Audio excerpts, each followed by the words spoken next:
सबसे पहला पॉइंट लिखा हुआ है, ईथर एल्कोहल मिक्सचर को हम नेटेलाइट के नाम से जानते हैं, which is a substituent of petrol. क्या आज से पहले कोई पेट्रोल का सब्स्टिट्यूएंट पढ़ा है? Power alcohol, 4 part petrol 1 part alcohol. आज आप पढ़ रही है नेटेलाइट। ईथर और एल्कोहल के मिक्सचर को कहते हैं, it is substituent of again petrol. बच्चों ये जो ईथर होता है ये सुगंधित कंपाउंड है, प्लीजेंट ऑडर कंपाउंड होता है और ये एनेस्थेटिक होता है, बेहोश करने में इसका इस्तेमाल करते हैं। आज से पहले आपने बेहोशी के लिए पढ़ा था क्लोरोफॉर्म, आज आप पढ़ रही हैं ईथर। मैं आपको बताना चाहूंगा हमारे केमिस्ट्री में सुगंधित 2 ही कंपाउंड होते हैं। अरे होते बहुत सारे होंगे, अपन को दोस्त मतलब एक ईथर प्लीजेंट ऑर्डर, बहुत बढ़िया सुगंध होती है, भीगी भीगी खुशबू होती है, सूंघते सूंघते आनंद में बेहोश हो जाओगे। और दूसरा बच्चों होता है ईस्टर। बच्चों बोलो क्या? और ईस्टर की खुशबू में भी विशेष बात है। इसकी खुशबू में विशेष बात यह है कि फलों जैसी खुशबू आती है, फ्रूटी स्मेल। हाशिए पे लिख लो, हमें ना घूरो, फ्रूटी स्मेल होती है। जहां भी जो ईथर का जो स्मेल है वो परफ्यूम जैसी स्मेल होती है, लेकिन जो ईस्टर होता है बच्चों, इसका जो स्मेल होता है वो फ्रूटी स्मेल होता है। और बैड ऑर्डर में हमारे पास क्या है? आइसोसाइनाइड। क्या है? पूरी क्लास बोलेगी, carbyl amine reaction given by primary amine और सेकेंडरी एमीन, एलिफेटिक या एरोमेटिक, दोनों। अब जो प्रोडक्ट बनता है isocyanide, LH2 group convert into NC group. सुगंधित या बैड स्मेलिंग? सुगंधित कंपाउंड केमिस्ट्री में कितने हैं? एक बोलो, एक बोलो, एक बोलो, दूसरा बोलो। इसमें तो फलों जैसी किस्में और सेंट जैसी। ठीक है, चलिए आगे बढ़ते हैं। बच्चों आज से पहले और आज तक तुमने पेट्रोल के कितने सब्स्टिट्यूएंट पढ़े? पावर एल्कोहल और पावर एल्कोहल और 2-4 लोग तो ऐसे बेहोशी की नींद में बैठे होते हैं यहाँ पर, मतलब है नहीं। अभी नेटेलाइट पढ़ा तो बोलो ना, पावर एल्कोहल और पावर एल्कोहल में 4 part alcohol petrol 1 part alcohol, और यहां पर ईथर और एल्कोहल का मिक्सचर। आगे बच्चों अभी कॉपी में लिखा हुआ है साइक्लिक ईथर। क्या लिखा हुआ है? ध्यान दो सब लोग। The smallest cyclic ether is this. इसे बच्चों हम लोग कहते हैं ऑक्सीरेन। बेटा बोलो क्या कहते हैं? फिर से बोलो, देखना, ऑक्सीरेन, ऑक्सीटेन, ऑक्सीलेन, और बोलो रेन टेन लेन, ऑक्सेन। बोलो नहीं, अरे बोलो नहीं। यहां पर देखिए 2 कार्बन का साइक्लिक ईथर है ऑक्सीरेन, या आप ऐसे बोल सकते हैं 3 मेंबर रिंग है ऑक्सीरेन। अगर आप 4 मेंबर रिंग बना दें ऑक्सीटेन, अगर आप 5 मेंबर रिंग बना दें तो ऑक्सीलेन, और अगर 6 मेंबर रिंग बना दें तो ऑक्सेन के आगे आप बहुत सारे बना सकते हो। 1 O और लगा दो तो डाई ऑक्सेन, 2 O और लगा दो तो ट्राई ऑक्सेन, वो खूब सारे बना सकते हो। ठीक है, कॉपी पर देखिए, ऑक्सीरेन, ऑक्सीटेन, ऑक्सीलेन, ऑक्सेन। आप जानते हो बच्चों, इस ऑक्सीलेन को ही हम लोग कहते हैं THF। हाइड्रोबोरेशन ऑक्सीडेशन में आपको THF मिला था, याद है? इधर देखिए बच्चों, हाशिए पे आप इसको बनाइए जरा, और पूरी क्लास इसका नाम बोल ले, फ्यूरॉन। बोलो क्या है? अब देखो, 1 पाई बॉन्ड काटा, 2 H लगा दिए, दूसरा पाई बॉन्ड काटा, फिर 2 H लगा दिए, तो कितने H लगाए? 4। तो इसको इसमें बदलने में तुमने 4 HO को ऐड किया तो नाम बन गया टेट्रा हाइड्रोफ्यूरो। आज समझ में आ गया होगा कि THF क्या होता है। It is tetrahydrofuran. हाशिए पर इसको बनाइए। हर चीज का समय आता है तभी चीजें समझ में आती। एक जगह पे सारी चीजें अगर समझाने लगी जाए तो इतना कंफ्यूजन पैदा हो जाएगा कि दिमाग खराब हो जाएगा। ठीक, तो बेटा एक बार सभी लोग बताएंगे, the smallest cyclic ether is oxirane.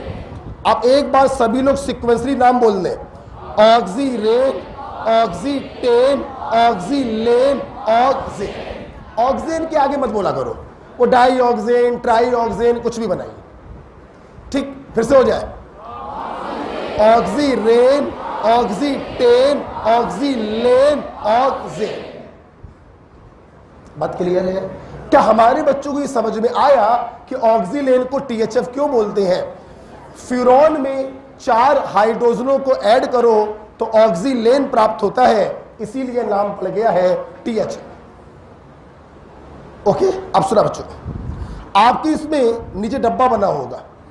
इस डब्बे में हम लोग इस साइक्लिक ईथर की नेमिंग सीखेंगे। बड़ा हम लोग किसकी? साइक्लिक ईथर की नेमिंग सीखेंगे। ये नेमिंग मैंने IUPAC में नहीं पढ़ाया होगा आपको, मैं यहीं पर पढ़ाता हूं, मेरी आदत है।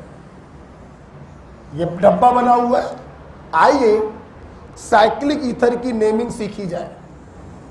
IUPAC ने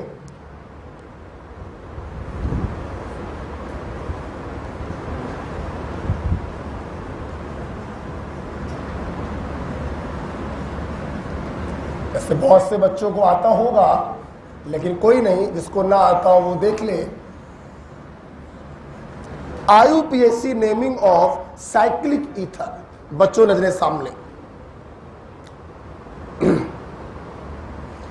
ये देखिए आपका साइक्लिक ईथर है।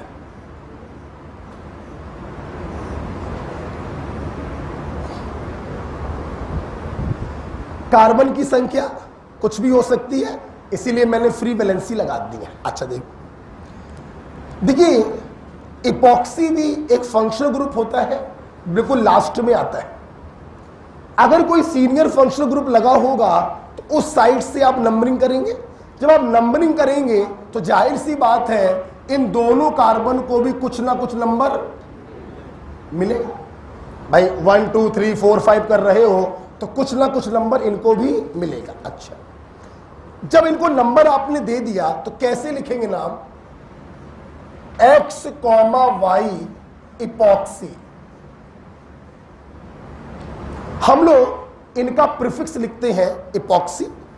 इसके बाद एस यूजुअल प्रिंसिपल चेन का लिखेंगे रूट वर्ड, जिसे हम लोग एल्क भी कहते हैं। क्या कहते हैं? एल। प्लस करेंगे primary suffix, that is ane, ene और आइन। और जो सीनियर फंक्शनल ग्रुप होगा उसका करेंगे हम लोग secondary suffix. This is the naming style of epoxy, बोले तो साइक्लिक ईथर। फॉर एग्जाम्पल, बहुत ही इजी वे में आपको बता रहे हैं। देखिए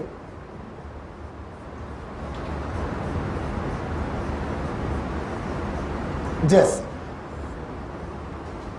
आप अगर ध्यान से देखें तो यहां पर एक सीनियर फंक्शनल ग्रुप है OH लगा हुआ है।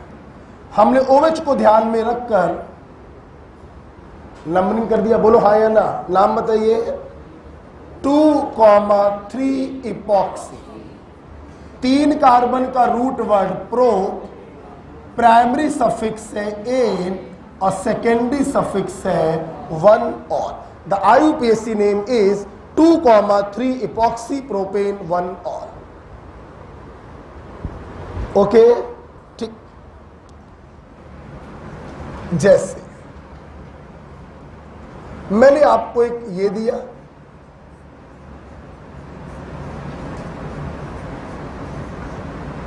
अब की बार कोई सीनियर फंक्शनल ग्रुप नहीं लगाया है, एक सब्स्टिट्यूएंट लगाया है Cl। नंबरिंग कहां से करोगे अब की बार? Left to right. लास्ट वाला फंक्शनल ग्रुप है,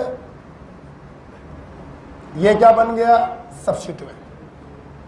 3 क्लोरो, बोलते जाओ, 1,2 इपॉक्सी, रूट वर्ड हो गया प्रो, प्राइमरी सफिक्स एन, सेकेंडरी सफिक्स कुछ भी नहीं होगा। तो 1,2 इपॉक्सी प्रोपेन। ठीक, अच्छा, ये इसका IUPAC नेम है। आइए कुछ और सीखें। इपॉक्सी लिंकेज फंक्शनल ग्रुप में सबसे लास्ट में आती है, ध्यान रखिएगा। अगर कोई सीनियर फंक्शनल ग्रुप लगा है तो उस साइड से नंबरिंग करेंगे, अगर कोई सीनियर फंक्शनल ग्रुप नहीं है तो इसको लोअर नंबर देंगे। ठीक, नॉर्मल टर्म्स आपको मालूम है IUPAC में नेमिंग कैसे करी जाती है। अब इसके बारे में एक एम्स का पॉइंट बताना चाहेंगे बच्चों। इसको बच्चों मोहब्बत में एपीक्लोरोहाइड्रिन भी कहते हैं। बोलो क्या कहते हैं? Epichlorohydrin. Question asked in AIIMS.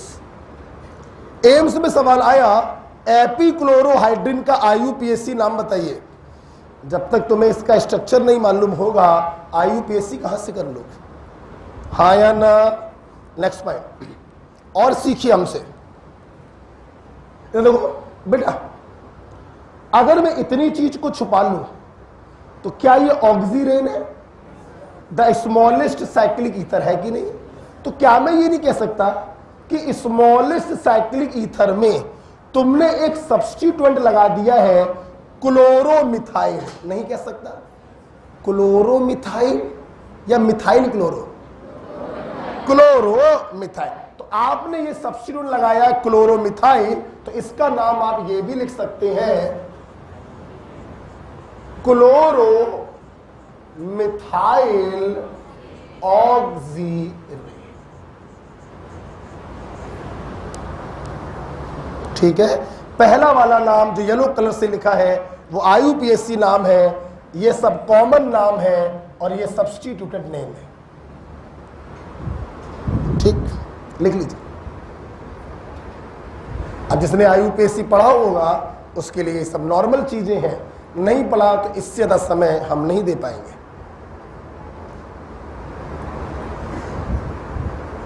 मेरा पीछे बैठो, पीछे चली जाओ, कोई दिक्कत थोड़ी ना। मुझे देखो पसीना आ रहा है, देखो आ रहा है। ब्लैक क्लियर हो गया। ध्यान रखिएगा फंक्शनल ग्रुप की लिस्ट में इपॉक्सी को बिल्कुल लास्ट में लिखा जाता है। अगर इपॉक्सी से कोई सीनियर फंक्शनल ग्रुप लगा है तो नंबरिंग उस तरफ से कर दीजिएगा, और नहीं लगा है तो नंबरिंग इपॉक्सी की तरफ से करिएगा। मैंने यहां पे आपको एक एम्स का पॉइंट बताया कि इस पर्टिकुलर कंपाउंड को हम एपीक्लोरोहाइड्रिन कहते हैं। इसका एक नाम हम ऐसे भी लिख सकते हैं कि ऑक्सीरेन में एक H को हटाकर तुमने क्लोरोमिथाइल ग्रुप लगाया है, तो नाम बन गया क्लोरोमिथाइल ऑक्सीरेन। ठीक है, चलो ये थोड़ा सा छोटा सा इंट्रोडक्शन है साइक्लिक ईथर का। ठीक, नेक्स्ट फटाफट बढ़िए आगे। एरोमेटिक ईथर, दो एग्जाम्पल लिखे हैं कॉपी पर, याद होना चाहिए। एरोमेटिक ईथर बच्चों तब कहते हैं जब एक एल्किल ग्रुप फिनाइल हो जाए। क्या हो जाए? फिनाइल। पहला वाला लिखा है मिथॉक्सी बेंजीन, सपने में भी भूलना मत, इसका दूसरा नाम होता है एनीसॉल। क्या होता है? जोर से बोलो। और इथॉक्सी बेंजीन को फिनेटॉल कहते हैं। बोलो क्या कहते हैं? बोलो क्या कहते हैं?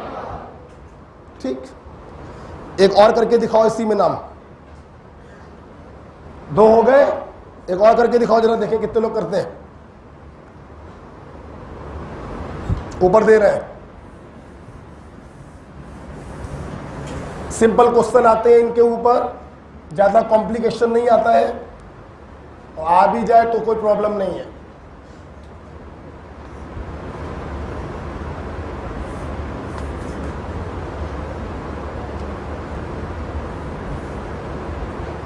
हाँ, ये दे देते हैं।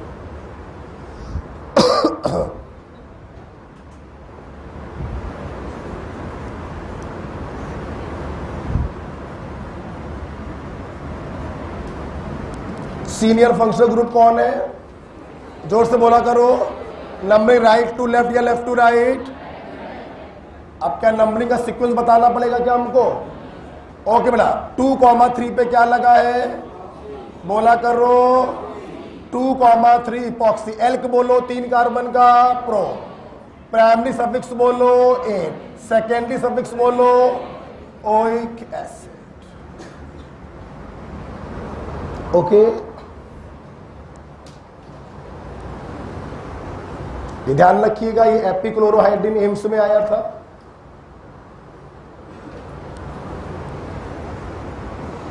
ठीक है, किन्हीं 2 एरोमेटिक ईथर के नाम बताइए।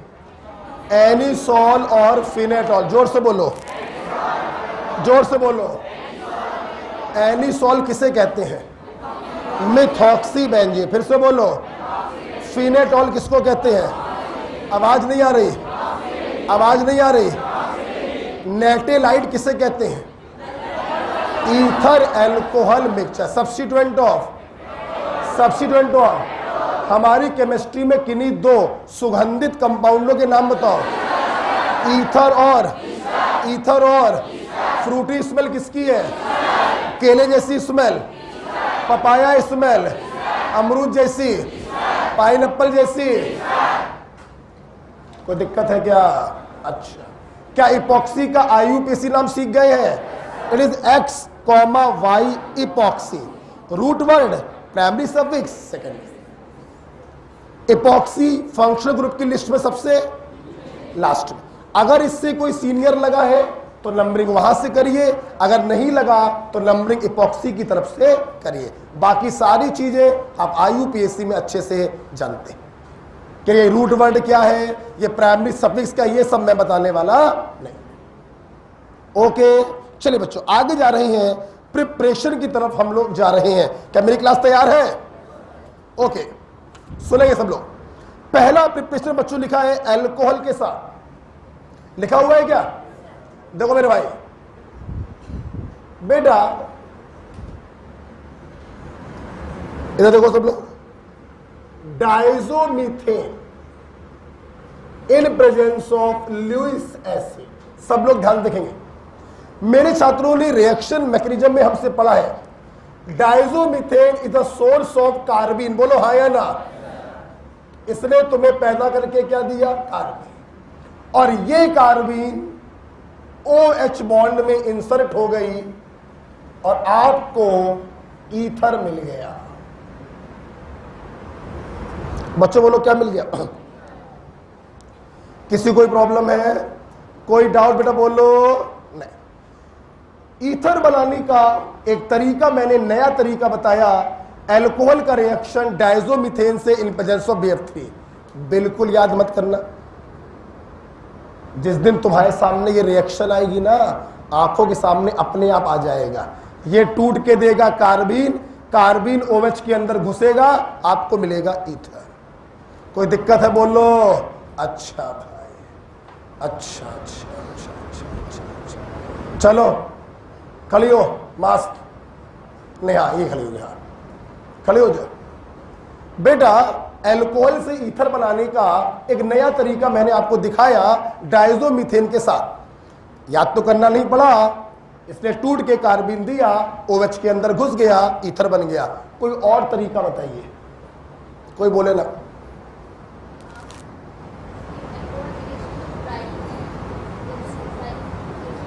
ट्राई कौन? Try moist AgO2, dry AgO2। दीदी ड्राई AgO2, चलो तुमने कुछ बोला तो अच्छा है, एटलीस्ट तुम्हें आधा अधूरा याद है। ड्राई AgO2 अल्कोहल से नहीं कराते थे, एल्किल हैलाइड से, बट लकली उससे भी ईथर ही बनता था। सिमेट्रिकल या अनसिमेट्रिकल? सिमेट्रिकल। यस, चलो थोड़ा तुमने बोला। आज तो मोगेम्बो खुश नहीं हुआ क्योंकि आपने ड्राई AgO2 को अल्कोहल पिला दिया। ये पॉसिबल नहीं है बेटा, ये एल्किल हैलाइड से रिएक्शन करता है तब ईथर बनाता है। क्लियर हो गया? क्लियर हो गया? अब बताइए मैंने पूछा था एल्कोहल से क्या बना, कैसे बनाएंगे? चलो कान पकड़ लो, कान पकड़ो, खड़े हो जाओ।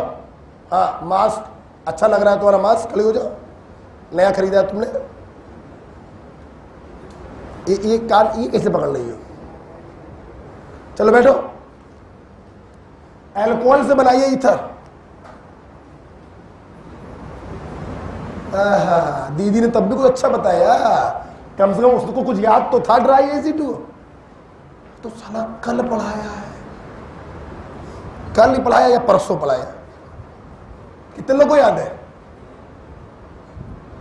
एल्कोहल से ईथर बनाना है, कोई नया हाथ था? Methylation, yes. इन्होंने बहुत अच्छी रिएक्शन हमको याद दिला दी, आज तो मेरे दिमाग में ये रिएक्शन नहीं थी। यस, मिथाइलेशन आप करा सकते हैं, आपको प्राप्त हो जाएगा ROCH3। हाँ या ना? कुछ और? Intermolecular dehydration, that is concentrate H2SO4, low temperature या हाई टेम्परेचर? Low temperature. कान पकड़ो, चलो बैठो। बच्चों ने 3 तरीके बता दिए। नया तरीका देखा एल्कोहल का रिएक्शन डायजोमीथेन से, पुराना तरीका है मिथाइलेशन, पुराना तरीका है इंटरमॉलिक्यूलर डिहाइड्रेशन, उससे भी पुराना तरीका है एल्किल हैलाइड का रिएक्शन ड्राई सिल्वर ऑक्साइड से। हाँ या ना? और बच्चों एक मेथड और है जो सबका बाप है, विलियमसन सिंथेसिस। खड़ी हो। विलियमसन सिंथेसिस बताइए क्या होता है? आवाज नहीं है।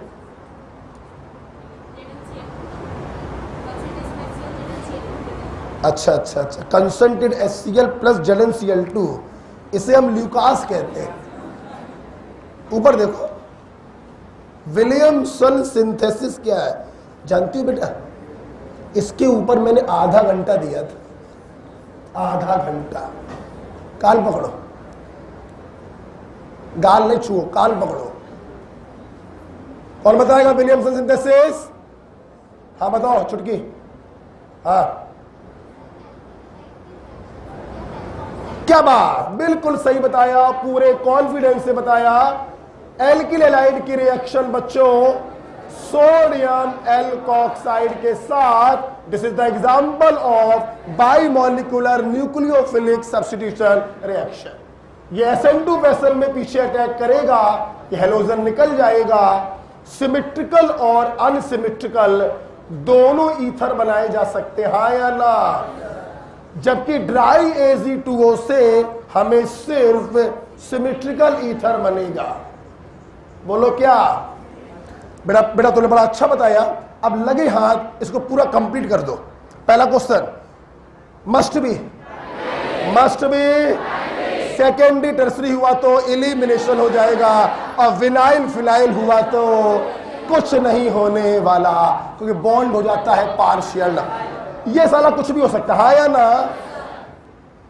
तो आपके सामने आज ईथर बनाने के कितने मेथड लिखे? 1 2 3 4 5। सिर्फ एक नया था, दैट इज डायजोमीथेन। क्लियर हुआ? याद आ गया सबको? बैठो बेटा।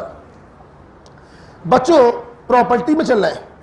पहला पॉइंट जो लिखा है बड़ा प्यारा पॉइंट है, 2 कार्बन और 3 कार्बन के ईथर गैस होते हैं, जबकि बाकी सारे होते हैं बच्चों लिक्विड। क्या होते हैं? खड़ी हो यादव जी।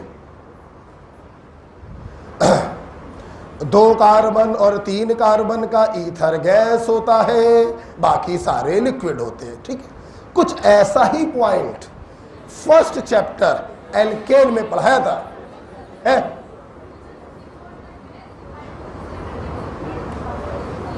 उसके बाद वाले सॉलिड याद आ गया? C1 to C4 gas, C5 to C17 liquid और C18 टू हायर सॉलिड। परेशान ना हो, तुम्हारा पहला साल है ना, आराम से पढ़ो, बस पढ़ती रहो, डिप्रेशन में नहीं आना है, सिर्फ पढ़ती रहो, जरूर अच्छा होगा। क्लियर हो गया बेटा? तो ध्यान रखो बेटा, ईथर में 2 कार्बन और 3 कार्बन के ईथर जो होते हैं वो गैसियस होते हैं, उसके हायर वाले लिक्विड होते हैं। इसके नीचे एक क्वेश्चन लिखा है, बड़ा सीपीएम टीम पूछा गया, आंसर लिक्विड ईथर इज, अब तो बताओ लिक्विड ईथर कौन होगा? अब पहले वाले में कितने कार्बन है? 2, गैस होगा। दूसरे वाले में 3, गैस होगा। तीसरे वाले में 4, लिक्विड होगा। तो which is the liquid ether? 4, sorry 3rd। Clear? 2 carbon और 3 कार्बन के जो ईथर होते हैं वो गैसियस होते हैं और हायर ईथर जो होते हैं वो लिक्विड होते हैं। कोई डाउट बच्चों? Next bite. ईथर के पास बच्चों क्या कंस है? सब लोग बोलो। जब कंस नहीं है तो पोरवाल जी के 3 आदमियों से रिएक्शन, सोडियम से, सोनामाइड से, एसिड डेरिवेटिव से, ग्रिगनॉड से। अब बेटा मेरी बात तो सुनो, ग्रिगनॉड से ईथर रिएक्शन नहीं करेगा, पक्का पक्का। एक रीजन तो ये हो गया कि इसके पास कंस नहीं है, और एक उससे भी जबरदस्त रीजन है कि ether are inert towards base, इनके ऊपर बेस का कोई प्रभाव, जबकि Grignard is the source of base. बच्चों क्या तुम लोग भूल गए हो कि हम लोग जब ईथर की हाइड्रोलिसिस कराते थे तो एसिडिक मीडियम में कराते थे, कभी भी बेसिक मीडियम में। तो आपने हमसे सीखा ग्रिगनॉड के पास चूंकि कंस नहीं है इसलिए ये सोडियम से रिएक्शन नहीं करेगा, ग्रिगनॉड से रिएक्शन नहीं करेगा, एसिड डेरिवेटिव से रिएक्शन नहीं करेगा। एग्री?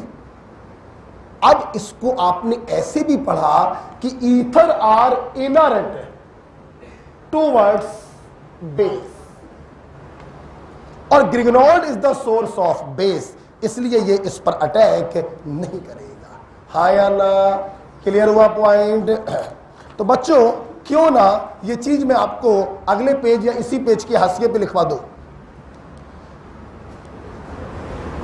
ईथर आर इनर्ट, हाशिए पर ईथर आर इनर्ट। तुम लोग एक चीज देख रहे हो, कुछ लिखना नहीं पड़ रहा है हमको। क्यों? सब पहले से पढ़ चुके। तुम कार्बोनिल कंपाउंड के बाद देखना, बहुत ही मुश्किल से हम पेन चलाएंगे इसके ऊपर। ठीक? दूसरा पड़ाव बस पार होने वाला है, सिर्फ एक चैप्टर और बचा है ना। Ether are inert for base,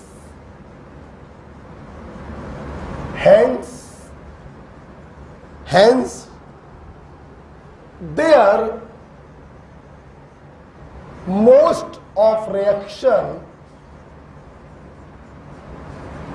are carried,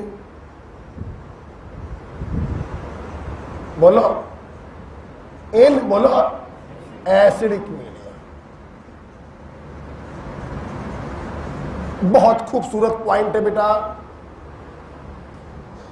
कोई टक्कर का नहीं है इसके बॉलीवुड में, वरना नाम ले लेते हम। बहुत ही खूबसूरत point. Ether are inert towards base, इसीलिए ईथर की मोस्ट ऑफ द रिएक्शंस बच्चों एसिडिक मीडियम में होती हैं। इसके नीचे मैं एग्जांपल डलवाना चाहूंगा बेटा, बताइए क्या हुआ।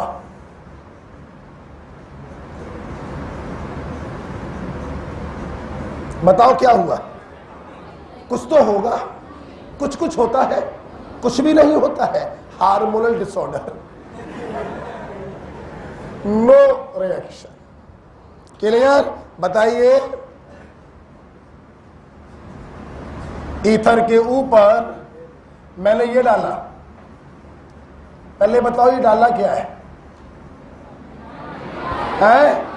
आवाज नहीं आ रही है? ग्रिगनॉड में तो RMGX होता है, आर की जगह विनाइल भी हो सकता है, कुछ भी हो सकता है। Grignard, and Grignard is the source of base, तो यहां पर भी कोई रिएक्शन। बड़ा पॉइंट क्लियर हो रहा है सबको? बड़ा पॉइंट क्लियर हो रहा है? तो ध्यान रखिए Ether are inert for base, hence their most of reaction are carried out in acidic media. सहमत है सब लोग? हटा दे,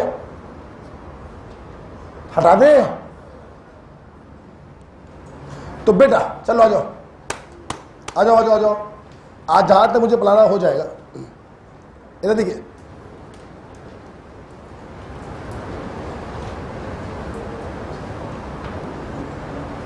बोले आज 4-5 लोगों ने कान पकड़े हैं, कल मुर्गा बनाएंगे। लड़कों को मुर्गा, ये मारेंगे तुम है नहीं, मारना में सही नहीं है। लड़कियां कान पकड़ेंगी। ठीक, आज जल्दी बिठा दिया है, अगली क्लास है लंबा लंबा, ध्यान रखना। ठीक है, हमारी क्लास में कुर्सी बनाई जाती थी। कुर्सी बने हो कभी? है? कोचिंग स्कूल में अक्सर टीचर लोग कुर्सी बना देते थे। हवाई जहाज नहीं बने हो? हवाई जहाज ही बनाया जाता था। खैर आ जाओ बेटा, फटाफट उत्तर देंगे। मुझे कोई 2 एरोमेटिक ईथर के नाम बताइए। आवाज बहुत तेज आनी चाहिए। Anisole is methoxy benzene, phenetole is है। हमें साइक्लिक ईथर को सीक्वेंस में नाम बोल डालो। Oxirane, oxetane, oxolane, oxy. 3 member, 4 member, 5 member, 6 member cyclic ether. क्या इपॉक्सी लिंकेज समझ गए हो? क्या उसका आईयूपीएसी नाम समझ गए हो? अगर सीनियर लगा तो नंबरिंग वहां से करो, सब्स्टिट्यूएंट लगा नंबरिंग एपॉक्सी करो। यहां पे हम लोग लिखते हैं x, y epoxy plus root word. उसके आगे और पीछे की चीजें आपको मालूम है, प्राइमरी सफिक्स, सेकेंडरी सफिक्स और यहां पे सब्स्टिट्यूएंट के प्रीफिक्स, वो सब आपको पहले से आता है। बच्चों, किस किस कार्बन की ईथर गैस होते हैं? C2 और 2 कार्बन और 3 कार्बन के ईथर गैस होते हैं। हायर ईथर लिक्विड होते हैं, हाँ या ना? बच्चों एक बात बताओ, क्या ईथर के पास कंस है? क्या सोडियम से करेगा? सोडामाइड से, RMgX से, एसिड डेरिवेटिव से? अच्छा बच्चों, वैसे देखो बच्चों होता क्या है, एसिड डेरिवेटिव से रिएक्शन कर सकता है ईथर, लेकिन अगर आप किसी लुईस एसिड को ले, किसको ले? लेकिन इतना डिटेल में जानने की जरूरत आपको नहीं। आप सिंपल पोरवाल सर की भाषा पढ़िए, कंस नहीं है तो पोरवाल सर के 3 आदमियों से रिएक्शन नहीं, और कराने को हम एसिड डेरिवेटिव से रिएक्शन करा सकते हैं अगर क्या ले ले कोई लुईस एसिड। ठीक है, आपको पढ़ने की जरूरत नहीं। अच्छा बेटा, अब बेटा हम लोग एक स्टेप आगे जा रहे हैं। अगले पेज पर क्या लिखा है इसकी प्रॉपर्टी में? हाँ इधर देखिए, इधर देखिए बच्चों, मैंने कल ही आपको पढ़ाया था ईथर तो कुछ भी हो सकता है। अगर कोई एक ईथर चूज करना पड़ जाए तो हम क्या लेंगे? Di ethyl ether. सहमत है कि नहीं है? देखना बेटा, हमने ईथर की रिएक्शनों को कितने भागों में क्लासिफाई किया? देखिए, पहली reaction, reaction due to alpha hydrogen. Alpha hydrogen है पहली reaction, reaction due to alpha hydrogen. दूसरी reaction, reaction due to lone pair, बोला करो। और तीसरी रिएक्शन है cleavage of carbon oxygen bond. मैंने ईथर की प्रॉपर्टी 3 तरीके से पढ़ाई है आपको, reaction due to alpha hydrogen, reaction due to lone pair और reaction due to cleavage of carbon oxygen bond.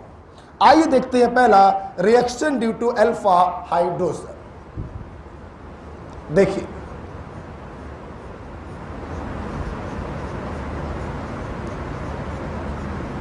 हम लोग जब ईथर को ऑक्सीडाइज करते हैं इन प्रेजेंस ऑफ सनलाइट, बेटा बोलो किसकी प्रेजेंस में?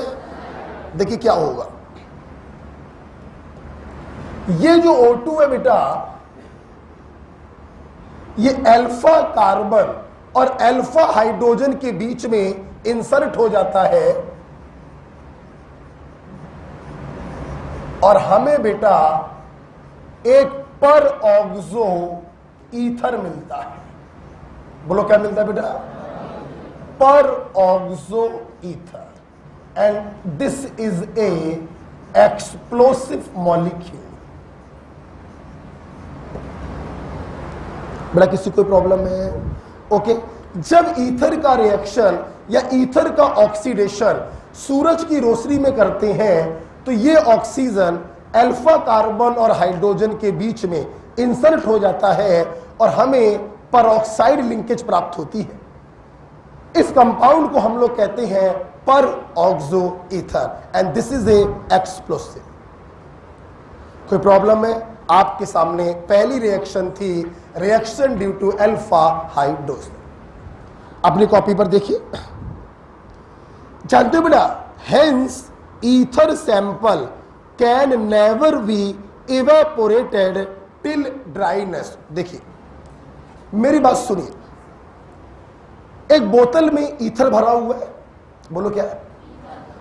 जाहिर सी बात है, हो सकता है कि सूरज की रोशनी अंदर चली गई हो, थोड़ा सा एयर अंदर चला गया हो, तो ये पॉसिबिलिटी है कि उस बोतल में इसके साथ साथ ये भी हो। बिल्कुल पॉसिबल है।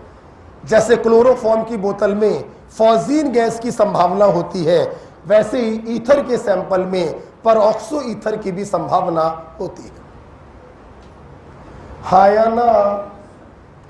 ध्यान से अगर आप लोग देखें तो ईथर की तुलना में परऑक्सो ईथर का मॉलिक्यूलर वेट 32 यूनिट ज्यादा होगा। हाँ या ना? ये भारी होगा कि नहीं होगा? इसलिए कभी भी ईथर के सैंपल को हम ड्राइनेस तक इवेपोरेट नहीं करते, अदरवाइज लास्ट में आपको परऑक्सो ईथर मिलेगा जो एक्सप्लोसिव होता है, विस्फोट हो जाएगा, कांच की बोतल फट जाएगी, टुकड़े कहां कहां घुसेंगे, प्रॉब्लम होगी। क्लियर हो रही बात? इसलिए हम लोग ईथर के सैंपल को कभी भी ड्राइनेस तक इवेपोरेट नहीं करते। पता चला ये क्या है? बोतल है, इसमें ईथर है, बोलो हाँ या ना? और जाहिर सी बात है थोड़ा बहुत डॉट से दिखा दे रहे परऑक्सो ईथर को। तुमने इसको गर्म किया, ईथर जो है उड़ता गया, ईथर उड़ता गया, ईथर उड़ता गया, क्योंकि मॉलिक्यूलर वेट कम है, बॉइलिंग पॉइंट होगा कम, फटाफट उड़ता गया। और अगर तुमने पूरा ईथर उड़ा दिया तो अंत में सिर्फ क्या बचेगा? डॉट। डॉट मतलब क्या हो जाएगा? विस्फोट। इसलिए ईथर के सैंपल को कभी भी ड्राइनेस तक इवेपोरेट नहीं करते। क्लियर हो गया point? Next point, test of peroxo ether. हमें देखिए, जैसा कि मेरे बच्चे जानते हैं कि ईथर को हम बेहोशी में इस्तेमाल करते हैं। किसमें? सुहा दियो, ईथर भी पहुंचा अंदर, परऑक्सो ईथर भी पहुंचा अंदर, मान लो अंदर विस्फोट हो जाए, है अच्छा खासा भाई और मरमुरा जाएगा साले। ठीक, ऐसा हो नहीं सकता, लेकिन वो अलग बात है, मजाक में बोल दिया मैंने। तो हम लोग बच्चों ईथर के अंदर परऑक्सो ईथर है या नहीं है इसकी टेस्टिंग करते हैं। क्या करते हैं बच्चों? मेरी बात ध्यान से सुनिएगा सब लोग, कभी याद नहीं करना पड़ेगा। आपको यह मालूम होना चाहिए कि परऑक्साइड लिंकेज जिसके अंदर भी होती है वो कंपाउंड काम करते हैं ऑक्सीडाइजिंग एजेंट। एग्जाम्पल के तौर पर हाइड्रोजन परऑक्साइड, एग्जाम्पल के तौर पर बेरियम परऑक्साइड। जिसके अंदर भी परऑक्साइड लिंकेज बच्चों होती है वो अमूमन ऑक्सीडाइजिंग एजेंट की तरह काम करते हैं। तो मुझे मालूम था अगर तेरे अंदर परऑक्सो ईथर हुआ तो तू ओए के तरह काम करेगा। देखना मैंने क्या किया, ईथर का सैंपल लिया, आज के बाद कभी रखना मत बेटा, समझ लो। सैंपल लिया ईथर का, ठीक, थोड़ा सा इसमें Fe+2 डाला, ठीक, और थोड़ा सा डाला पोटेशियम थायोसाइनेट। बोलो क्या डाला? Potassium thiocyanate. आइए आइए,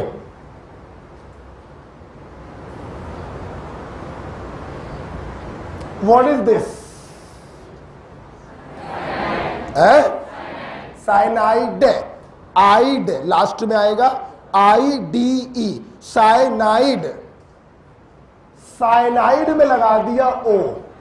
साइनेट, बोलो बोलो। और बच्चों हमारी केमिस्ट्री में तुम जानते ही हो, जब भी O को हटा के सल्फर लगाते हैं तो शब्द इस्तेमाल करते हैं थायो। बोलो बे, if this is cyanate ion then this is thiocyanate ion. बोलो बे क्या? अब बताओ ये क्या है?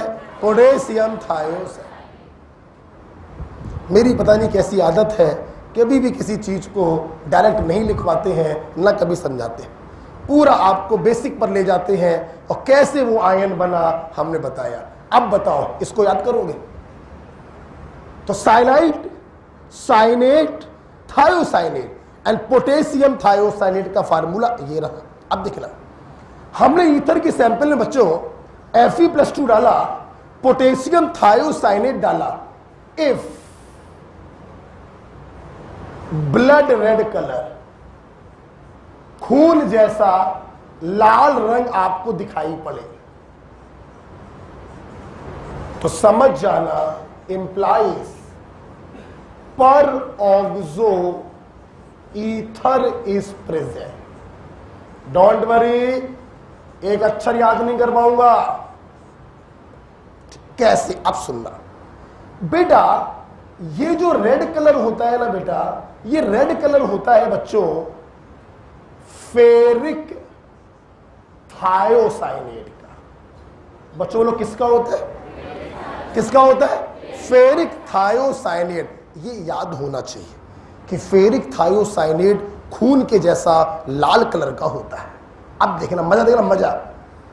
काय बे, हमने डाला था Fe+2, लाल रंग आने का मतलब है ये Fe+2 किसमें ऑक्सीडाइज हुआ?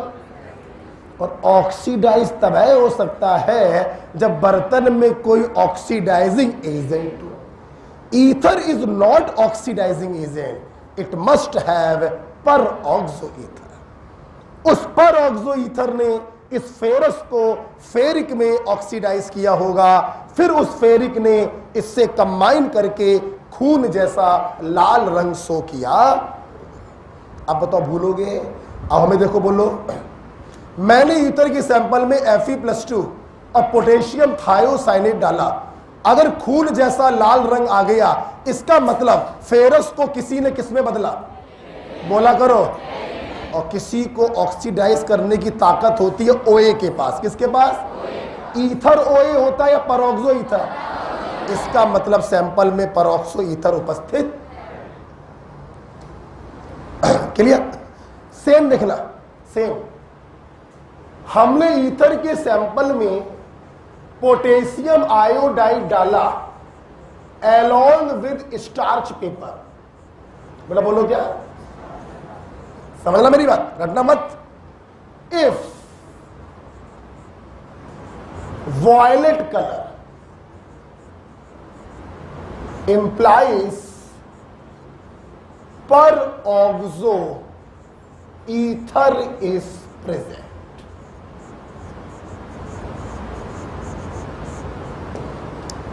मेरे भाई, स्टार्च को कहीं से आयोडीन अगर मिलती है, बोलो क्या, तो स्टार्च पेपर अपने कलर को कर देता है वॉयलेट।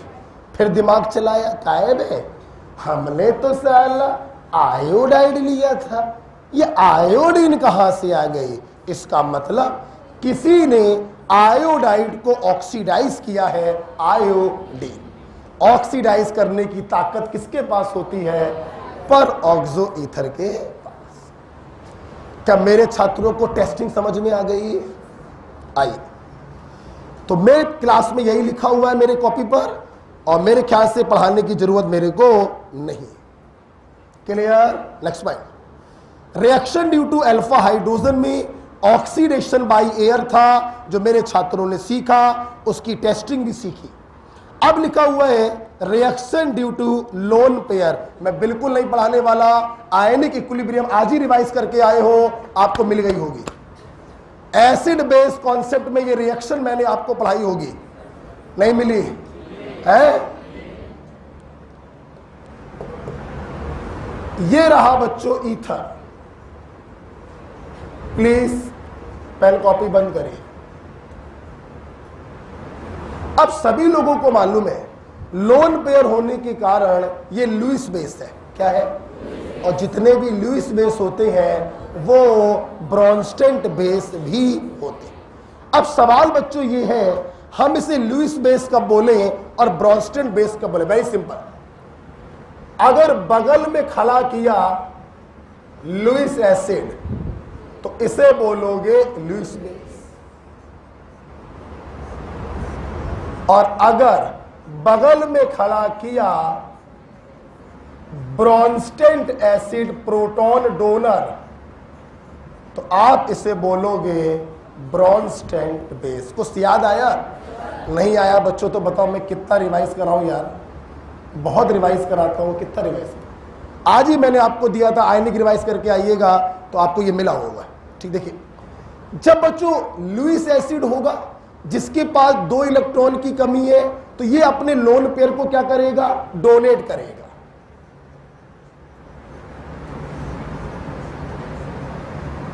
शायद आपको याद आ गया हो, बिल्कुल ऐसी ही रिएक्शन लिखवाई थी हमने। याद आया कुछ? बने हुए इस एडक्ट को बच्चों ऑर्गेनिक केमिस्ट्री की भाषा में ईथीरेट कहते हैं। बोलो क्या कहते हैं? बोलो क्या कहते हैं? ईथीरेट। याद आया? अगर बगल में ब्रॉन्स्टेंट एसिड रखेंगे तो यहां पे प्रोटॉनों का आदान प्रदान होगा।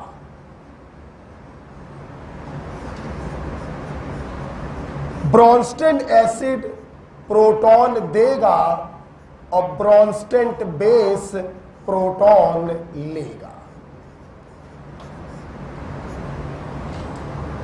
नहीं याद आया? देखिए आपकी कॉपी में लिखा हुआ है लुईस बेस सिग्नेचर, आगे ये रिएक्शन लिखी है, जो लिखना चाहो लिख लो। ब्रॉन्स्टेंट बेस प्रोटॉन एक्सेप्टर, आगे ये रिएक्शन लिखी है, जो लिखना चाहो लिख लो।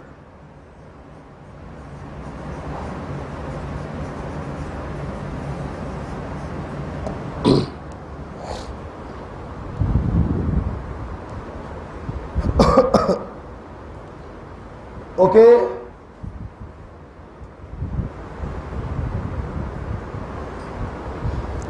ईथर बेस होता है, लुईस बेस भी कह सकते हैं, ब्रॉन्स्टेंट बेस भी कह सकते हैं। अगर बगल में लुईस एसिड को खड़ा करोगे तो लुईस बेस बोलेंगे और ब्रॉन्स्टेंट एसिड को खड़ा करोगे तो ब्रॉन्स्टेंट बेस बोलेंगे।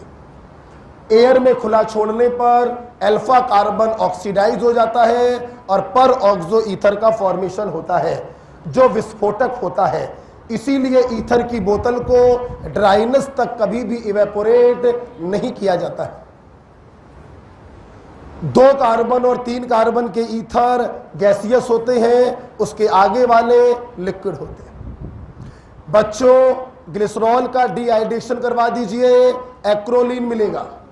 Glycerol with HI limited allyl iodide, glycerol with HI excess isopropyl iodide, glycerol with oxalic acid 110 formic acid, glycerol with oxalic acid 220 allyl alcohol, glycerol with concentrate HNO3 in presence of concentrate H2SO4, GTN glyceryl tri nitrate. Explosive होता है। क्या होता है? जल्दी से शुरुआती cyclic ether का sequentially name बोल डालो। Oxirane, oxetane, oxolane, oxane. Is it clear? किन्हीं 2 एरोमेटिक ईथर के नाम बोलिए। एनिसॉल और एनिसॉल और एनिसॉल और what is anisole? What is phenetole? Ethoxy benzene. Clear है बच्चों? सब रट गया? और कितना रटना बताओ? आज पानी नहीं पिया भाई, ये गला क्यों सूख रहा बार बार?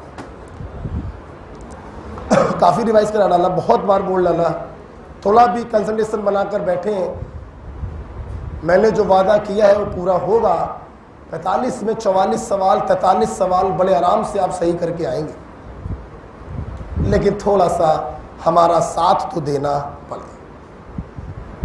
आप सोचे कि बिल्कुल पढ़ाई ना करें, मस्ती करते हुए इतने नंबर आ जाए, तो उन बच्चों को कुत्तों ने नहीं काटा है जो दिन रात पढ़ाई कर रहे हैं। ऊपर वाला भी देखता है। मैं मेहनत के साथ कुछ परसेंटेज लक को भी देता हूं, मैं मेहनत के साथ कुछ परसेंटेज ऊपर भी देता हूं। मेहनत तो फिर रिक्शे वाला भी करता है, लेकिन कभी भी 1 लाख रुपए भी जमा नहीं शायद कर पाता है अपने जीवन में। तो थोड़ा सा ऊपर वाले का भी हाथ होता है। इसलिए ना ऊपर वाले से झूठ बोलो और ना अपने आप से झूठ बोलो। 2 लोगों से झूठ बोलना तो बंद कर दो। दुनिया से झूठ बोलो, वैसे झूठ बोलना अच्छी बात नहीं है, लेकिन चलो बोलो, लेकिन 2 लोगों से मत बोलो, ना ऊपर वाले से और ना अपने आप से। जीवन में देखिए कैसे सफल होते चले जाएंगे। 24 घंटे का समय आपके पास है, आप 7 घंटे तक सो सकते हैं मैक्सिमम।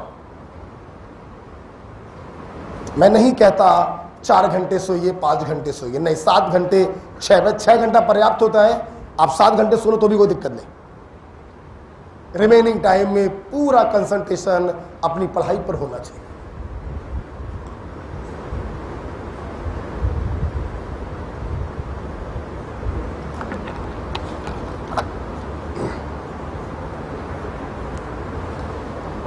कल टेस्ट है, आज आपको विलियमसन सिंथेसिस नहीं आती, क्योंकि मालूम है दुनिया इधर से उधर हो जाए, कल के पेपर में विलियमसन सिंथेसिस पे सवाल जरूर होगा, क्योंकि इतनी महत्वपूर्ण रिएक्शन है। वो अलग बात है, नहीं होगा, कल में नहीं दिया है, लेकिन आपको याद नहीं है कल पेपर है। तो इस प्रकार की घटनाएं घटित होंगी तो थोड़ी सी समस्या हो सकती है। समझ रहे ना मेरी बात बेटा? लास्ट बच्चों, reaction due to cleavage of ROR bond. जवानों, मैं मुश्किल से 2 मिनट भी नहीं लूंगा, फटाफट बोलो, ये सब पढ़ा चुका हूं। चलिए, सबसे पहले डाला है आपने PCl5। क्या नहीं मालूम है? अरे बोले करो यार। कार्बन ऑक्सीजन बॉन्ड कटेगा और प्रत्येक बॉन्ड के लिए एक क्लोरीन Cl को मिले, कार्बन को मिलेगा। क्या बन गया बेटा? 2 मॉलिक्यूल ऑफ इथाइल क्लोराइड। बच्चों, यहां पर बचेगा क्या? PCl3 जो O को ले लेगा और क्या बन जाएगा? POCl3।